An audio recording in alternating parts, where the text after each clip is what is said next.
stumps are going right, left and centre. That was the last test played at the Basin Reserve for quite some time. They did their redevelopment things then. But you had a tour of England and 3 test matches almost immediately after that great victory on that ground. And I expect hopes were very high. Very much so, because we'd never performed here in England. And of course, at that time we had a number of professional players. We had Jeff Howarth playing at Surrey, of course. I'd just started my professional career with Nottinghamshire and had played there for 6 weeks, in which the team had done particularly well, and so I was in some sort of form. And John Wright, of course, was playing at Derby, so we had a side that we felt was competitive enough to do well.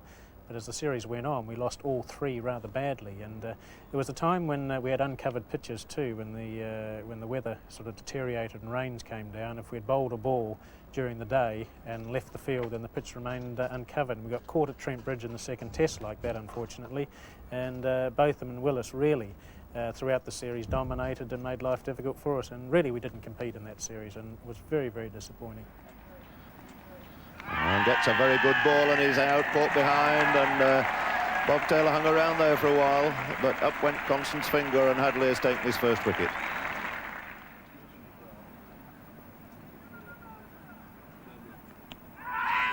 And he's given him out this time. He's offered no shot, and what a deplorable end there to an innings. And it's to be Bradley to face Richard HADLEE. That is out. No question about that. I think Richard HADLEE deserved that. He's had 3 chances missed.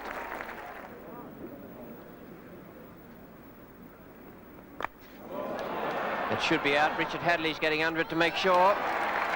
Not trusting it to anyone else. The hook shot brought about Boycott's dismissal. Bowling change at the far end. Sees Richard HADLEE coming back into the attack. And that's edged, and he's caught this time. So at long last the catch has been snapped up at slip. Howarth takes the wicket. And Miller goes for 4.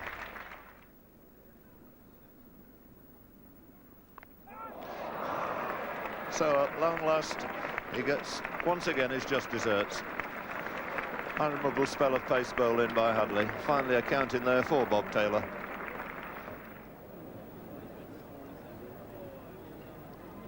So HADLEE again to Gooch. 2 runs coming from the first ball of this innings. Short of a length, turn around the corner, beautifully taken there by Stephen Bock, and a great start for New Zealand with HADLEE picking up the wicket of Graham Gooch with only 2 runs on the board. Gooch caught Bock, bowled HADLEE, and out for 2. And that's a simple catch, and Radley has gone. Dug one in, didn't like it. And a very simple catch into gully. So Richard HADLEE breaks through for New Zealand here this morning in just his 2nd over, disposing of Clive Radley for 77.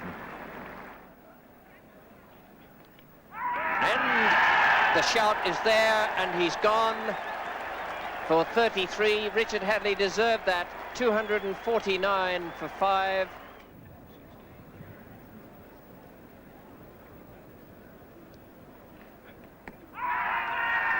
And up goes the umpire's finger, and Bob Taylor's given LBW in the bowling of Richard HADLEE.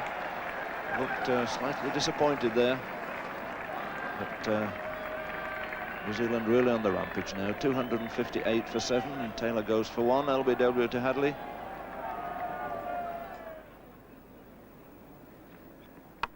That's short. It's skite to the keeper. He's not going to miss that, I don't think. And it's another catch for Edgar.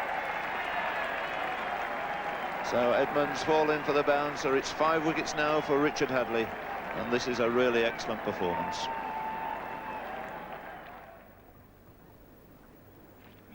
Oh, what a delivery that was. That's the prize wicket for Richard HADLEE.